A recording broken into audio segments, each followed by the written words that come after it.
ಇವಾಗ ಹೊಸ ಲೇಔಟ್ಗೆ ನಾವು ಈ ಅಮಾನಿ ಕೆರೆ ಇದೆ ನೋಡಿ, ಗುಪ್ತಾ ಕಾಲೇಜ್ಗಳ 100 acres ತೊಗೊಳ್ತಾ ಇದ್ದೀವಿ. ಇವಾಗ ಆಲ್ರೆಡಿ ನಾವು ಸರ್ವೆಗೆ 1,10,000 ರೂಪಾಯಿ ಸರ್ವೆ ಮಾಡೋದಕ್ಕೆ ನಾವು ದುಡ್ಡು ಕಟ್ಟಿದ್ದೀವಿ ಆಲ್ರೆಡಿ DDLR ಹತ್ರ. ಸುಮಾರು 10 ಕೋಟಿ ರೋಡ್ ಕೆಲಸಕ್ಕೆ ನಾವು ಹಾಕಿದ್ದೀವಿ. ಆಮೇಲೆ ನೀರಿಗೆ ಸುಮಾರು 3 ಕೋಟಿ ನೀರಿಗೆ ಹಾಕಿ ಎಲ್ಲ ಕಡೆ ನೀರು ಬರ್ತಾ ಇದೆ.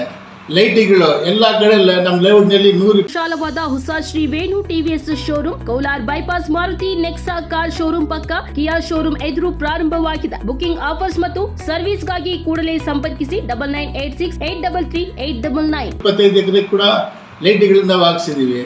UGD ಎಲ್ಲ ಕಡೆ UGD ಮುಂದೆ ನಾನು ಬರೋಕ್ಕೆ ಮುಂದೆ ಎಲ್ಲ ಕಡೆ ಲೀಕೇಜ್ ಆಗ್ತಾ ಇತ್ತು. ಯಾವಾಗ ಹಳೆ ಕಾಲದಲ್ಲಿ ಹಾಕಿದ್ರು, ಇವಾಗ ಎಲ್ಲ ಕಡೆ ನಾವು ರೆಡಿ ಮಾಡಿ ಎಲ್ಲ ಕಡೆ ಆರಾಮಾಗಿ ನೀರು ಹೋಗ್ತಾ ಇದೆ. ಎಲ್ಲ ನಮ್ಮ ಲೇಔಟ್ದು ಏನಿದೆ ಪೂರ್ತಿ 80% ಕೆಲಸ ಮಾಡಿದ್ದೀವಿ. ಮತ್ತು ನಾವು 15 ಕೋಟಿ ಬಜೆಟ್ನಲ್ಲಿ ಅಂದರೆ ಗೌರ್ಮೆಂಟಿಂದ ನಮ್ಗೆ ಕೊಡೋದಿಲ್ಲ, ನಮ್ಮ ದುಡ್ಡೇ ನಾವು ಬಜೆಟ್ನಲ್ಲಿ ಇಟ್ಟು ಪಾಸ್ ಮಾಡ್ಕೋಬೇಕು. ಅದು ಕೂಡ ಪಾಸ್ ಮಾಡಿದ್ದೀವಿ. ಇನ್ನೇನು ಪೆಂಡಿಂಗ್ ಕೆಲಸಗಳಿದೆ ಅದು ಲೇಔಟ್ ಪೂರ್ತಿ ಮುಗಿಸ್ತಾ ಇದ್ದೀವಿ. ಈ ಒಂದು 6 ತಿಂಗಳ ಒಳಗಡೆ ಎಲ್ಲ ಪೂರ್ತಿ ಲೇಔಟಲ್ಲಿ 100% ಕೆಲಸ ಮಾಡಿ ನಮ್ಮ ಮಿನಿಸ್ಟರ್ಗೆ, ನಮ್ಮ ನಸೀರಾಮ ಸಾಹೇಬರಿಗೆ, MLAಗೆ, MLCಗೆ ಎಲ್ಲರಿಗೆ ಕರೆಸಿದು ರಮೇಶ್ ಕುಮಾರ್ ಸಾಹೇಬರಿಗೆ ಉದ್ಘಾಟನೆ ಮಾಡ್ತೀವಿ. ಯಾಕಂದರೆ 40 ವರ್ಷದಿಂದ ಏನೂ ಕೆಲಸ ಆಗಲಿಲ್ಲ ಇಲ್ಲಿ. ಎಲ್ಲರೂ ಗೊತ್ತಿದೆ, ನೀವು ಲೇಔಟ್ನಲ್ಲಿ ಹೋಗಿ ಕೇಳಿ ಏನು ಕೆಲಸ ನಡೆದಿದೆ ಏನಿಲ್ಲ ಅಂತ ಹೇಳ್ಬಿಟ್ಟು. ತಾವು ಬಂದೆಲ್ಲ ಸರ್ವೆ ಮಾಡಿದಲ್ವಾ, ಎಲ್ಲ ನೋಡ್ತಾ ಇದ್ದೀರಲ್ವಾ ಎಷ್ಟು ಕೆಲಸಗಳು ನಡೀತಾ ಇದೆ, ಏನ ಸುಳ್ಳಿದೆ ಇದರಲ್ಲಿ. ಎಲ್ಲೋ ಕೂತ್ಕೊಂಡು ಮಾತಾಡಿದರೆ ಏನೇನು ಆಗ್ತದೆ, ಇಲ್ಲಿ ಬಂದು ನೋಡಬೇಕು. ಇವಾಗ ಹೊಸ ಲೇಔಟ್ಗೆ ನಾವು ಈ ಅಮಾನಿ ಕೆರೆ ಇದೆ ನೋಡಿ, ಗುಪ್ತಾ ಕಾಲೇಜ್ಗಳ 100 acres ತೊಗೊಳ್ತಾ ಇದ್ದೀವಿ. ಇವಾಗ ಆಲ್ರೆಡಿ ನಾವು ಸರ್ವೆಗೆ 1,10,000 ರೂಪಾಯಿ ಸರ್ವೆ ಮಾಡೋದಕ್ಕೆ ನಾವು ದುಡ್ಡು ಕಟ್ಟಿದ್ದೀವಿ ಆಲ್ರೆಡಿ DDLR ಹತ್ರ. ಯಾಕಂದರೆ ನಮ್ಮಲ್ಲಿ ಸರ್ವೆ ಇಲ್ಲ ಯಾರು, ಅದಕ್ಕೋಸ್ಕರ ಪರ್ವೈಟ್ ನಾವು DDLR ಹತ್ರ ತಗೊಂಡು ನಾವು ಸರ್ವೆ ಮಾಡೋದಕ್ಕೆ ಪೂರ್ತಿ ಜನಗಳಿಗೆಲ್ಲ ಮಾತಾಡಿದ್ದೀವಿ. ಯಾಕಂದರೆ ನಾವು ಇವಾಗ ಲೇಔಟ್ ಮಾಡಿದ್ರಲ್ಲಿ 50 ಲಕ್ಷಕ್ಕೆ ಜನ ಹತ್ರ ಜಮೀನು ತಗೊಳ್ತಾ ಇದ್ದಾರೆ. ನಾವು ಪಾಪ ಅವ್ರಿಗೆ ಲೇಔಟ್ ಮಾಡಿಕೊಟ್ರೆ ಒಂದು ಸೈಡು 30 ಲಕ್ಷಕ್ಕೆ ಹೋಗುತ್ತೆ. 30 ಲಕ್ಷಕ್ಕೆ ಹೋದರೆ ಅವ್ರಿಗೆ ಅರ್ಧ ಸೈಡ್ ನಾವು ಕೊಡ್ತೀವಿ 50/50. ಆ ಲೆಕ್ಕಾಗಿ 1 ಎಕರೆ ಅವ್ರಿಗೆ 2 ಕೋಟಿ ಆಗ್ತದೆ. ಎಷ್ಟು? 2 ಕೋಟಿ ಆಗ್ತದೆ. ಅದೆಲ್ಲ ಕೊಡೋಕೆ ಪಾಪ ರೆಡಿ ಇದ್ದಾರೆ. ನಾವೆಲ್ಲ ಪ್ಲ್ಯಾನ್ ಮಾಡೋದಕ್ಕೆ ಅದು ಕಂಪ್ಲೀಟ್ ದುಡ್ಡು ಕಟ್ಟಿದ್ದೀವಿ. ಇನ್ನೊಂದು ನಮ್ಮಲ್ಲಿ ದುಡ್ಡಿಲ್ಲ, ಇರೋ ದುಡ್ಡಿಲ್ಲ, ನಮ್ಗೆ ಖರ್ಚು ಮಾಡಿಬಿಟ್ಟಿದ್ದೀವಿ.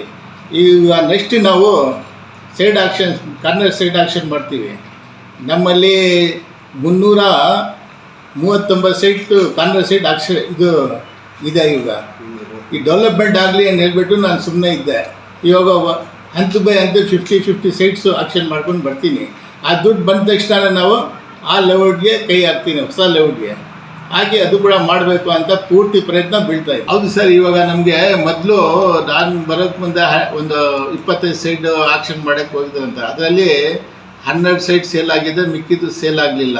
ಯಾಕಂದರೆ ಏನು ಡೆವಲಪ್ಮೆಂಟ್ಸ್ ನಾನು ಹೇಳ್ಬಿಟ್ಟು ಸ್ಕ್ವೇರ್ ಫೀಟು 2,000 ರೂಪಾಯಿಗೆ ಹೋಗಿದೆ. ಅದರಿಂದ ನಿಂತೋಗ್ಬಿಟ್ಟಿದೆ, ಸೈಟ್ ಆಕ್ಷನ್ ಆಗಲಿಲ್ಲ. ಇವಾಗ ನನ್ನ ಅಂದಾಜಿಗೆ 2,000 ಹೋಗ್ತಾ ಇದ್ದಿದ್ದು ಇದು ಸ್ಕ್ವೇರ್ ಫೀಟು ಇವಾಗ 4,000ಕ್ಕೆ ಹೋಗ್ತದೆ. ಯಾಕಂದರೆ ಎಲ್ಲ ಕೆಲಸಗಳಾಗಿದೆ, ನೀರಿದೆ, ಆಮೇಲೆ ರೋಡ್ಸ್ ಇದೆ, ಲೈಟ್ಗಳಿದೆ, ಚಿರಾಂಡಿಗಳಿದೆ, ಅಂಡರ್ ವಾಟರ್ ಇದು ನೀರು ಹೋಗೋದು ಅದು ಇದೆ. ಇದು ಪಾರ್ಕ್ ಅದು ಕೂಡ ಡೆವಲಪ್ ಮಾಡ್ತಾ ಇದ್ದೀವಿ. ಎಲ್ಲ ಫೆಸಿಲಿಟೀಸ್ ಇವಾಗೆಲ್ಲ ಆಗಿದೆ. ನನ್ನ ಅಂದಾಜಿಗೆ ಮುಂದೆ 2,000 ಹೋಗ್ತಾ ಇದ್ದಿದ್ದು ಇವಾಗ 4,000 ಹೋಗ್ತಾ ಇದೆ. ಇವಾಗ ಜನ ನನಗೆ ಇವಾಗಲೇ ಕೇಳ್ತಾ ಇದ್ದಾರೆ, ನನ್ನ ಬೇಕು ಅಂತ. ನಾನು ನೆಕ್ಸ್ಟ್ ವಿತಿನ್ 1 ಮಂತ್ನಲ್ಲಿ ಹಾಕ್ತೀವಿ. ಆವಾಗ ಆನ್ಲೈನ್ ಆಕ್ಷನ್ ಮಾಡ್ತೀವಿ. ಯಾರು ಜಾಸ್ತಿ ಬೀಟ್ ಮಾಡ್ತಾ ಅವ್ರು ಕೊಡ್ತೀವಿ ಅಂತ ಹೇಳ್ತಾ ಇದ್ದೀವಿ. ಅಂದಾಜಿಗೆ 4,000 ರೂಪಾಯಿಗೆ ಏನು ಕಡಿಮೆ ಹೋಗೋದೇ ಇಲ್ಲ. 339 ಸೈಟ್ಸ್ ಇದೆ. 339